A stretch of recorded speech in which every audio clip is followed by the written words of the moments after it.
আসসালামু আলাইকুম। এই মুরগির বাচ্চাগুলোর কথা কি সবার মনে আছে? এদের একটা ভিডিও আমি এর আগে দিয়েছিলাম অনেক দিন আগে। এই বাচ্চাগুলো আমি বাড়িতেই কিনেছি। এখানে 10টা বাচ্চা কিনেছিলাম। টাইগার মুরগির বাচ্চা বলে আমাকে দিয়েছিল। তো কী মুরগির বাচ্চা সেটা আমি জানি না সঠিক। মুরগির বাচ্চাগুলো কালারটা এখন ছোট অবস্থায় কেমন, তাই না? তো কিনেছি আমি 10টা, আলহামদুলিল্লাহ 10টা ভালোই আছে। এদের খাঁচাটাও অনেক সুন্দর, অনেকেই প্রশংসা করেছিল। তো ওদের আমি সবসময় যে খাবারগুলো দিই, গুঁড়া ঢাইসটা দিই। তো ওদের একটা পাত্রে পানি, একটা পাত্রে ঢাইস দিই, অল্প পরিমাণ কিছু ঢাইস দিই।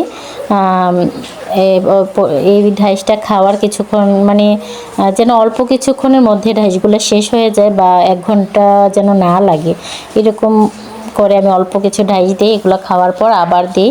আবার খাবারের পাত্রটা ওরা নোংরা করে ফেলে, তো এটা পরিষ্কার করে আমি দিই। যতবারে খাবার দিই ততবারে খাবারের পাত্রটা পরিষ্কার করে দিই, যেন ওদের মলমূত্রগুলো ওরা খেতে না পারে, তাহলে অসুস্থ হয়ে যাবে। তা আবার পানির পাত্রটাও ওরা নোংরা করে, তো এটাও আমি একটু পর পরে চেঞ্জ করে দিই।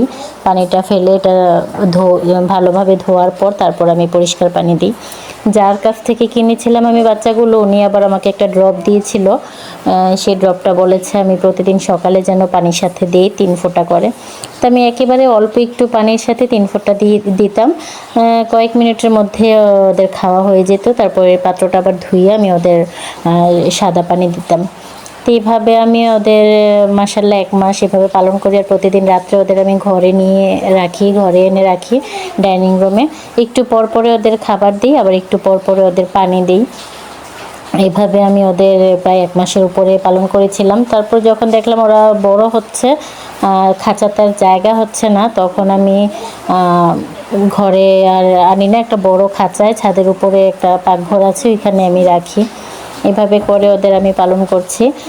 তা আমার সাথে যারা এই বাচ্চাগুলো কিনেছে আমার আশেপাশে, তাদের নাকি একজনের আছে 2টা-3টা বাচ্চা, আর সবারই নাকি বাচ্চাগুলো মারা গেছে। তো আমাকে সবাই জিজ্ঞেস করতেছিল আমি কিভাবে কি খাওয়াই বা কিভাবে ওদের পালন করলাম। তো এইভাবে আসলে আমি ওদের অল্প পরিমাণ ঢাইস দিতাম আর সাদা পানি বেশিরভাগ দিতাম। কোনো ওষুধ বলতে একটা ড্রপ যে লোকটা দিয়ে গিয়েছিল আমাকে, ওইটাই শুধু খাইয়েছে, আর কোনো ড্রপ ওদের আর কোনো ওষুধ খাওয়ানো হয় নাই। তো ওদের একটু বড় হওয়ার পর এখন প্রায় ওদের বয়স চলতেছে আজকে প্রায় 46 দিন। তো এখন ইদানিং দেখতেছি ওদের কেমন যে একটু ঠান্ডা ঠান্ডার জ্বর ওদের শরীরে। একদিন সকালে দেখতেছি 5টা খাবার খাইতেছে আর 5টা খাইতেছে না, বসে বসে ঝিমিতেছে। তখন আমি কি করলাম, 2টা নাপা বড়ি, আমি একটা বড়িকে 5 ভাগ করলাম, এরকমভাবে 2টা বড়িকে আমি 10 ভাগ করে 10টা মুরগিকে আমি খাইয়ে দিলাম একটু একটু করে। ধরেই খাইয়েছি, খাবারের সাথে দিই নেই। আর খাবারের সাথে আবার র্যানামাইসিন ওষুধটা মিশিয়েছি, যেমন ভুসির সাথে র্যানামাইসিন ওষুধটা মিশিয়ে আমি ওদের দিয়েছি। ভাতের মাড় দিয়ে ভুসিটা মাখিয়েছি, এইভাবে খাওয়াই। আমার দেশি মুরগিও কিছু আছে ঘরে। তো আবার এর মধ্যে আমি আরও 10টা বাচ্চা কিনেছি। ওইগুলোর বয়স মাত্র 8 দিন কি 10 দিন ওগুলোর বয়স। তো এইভাবে এগুলো পালছি আমি। তো অনেকেই প্রশ্ন করে আমাদের যে আমি কি মানে আমি কিভাবে ওদের কি ওষুধ খাওয়াই। তো এর জন্য আজকে বললাম এইভাবে আমি ওদের লালন পালন করছি। এতদিন ঘরেই রেখেছিলাম, এখন ছাদে রাখি, যেহেতু ওরা বড় হয়ে গেছে, ঘর নোংরা করে ফেলায়। খাঁচার মধ্যে থাকলেও আশপাশটা খুব নোংরা করে, এর জন্য এখন আর ঘরে আনি না, এখন ছোট্ট বাচ্চাগুলো ঘরে এনে রাখি।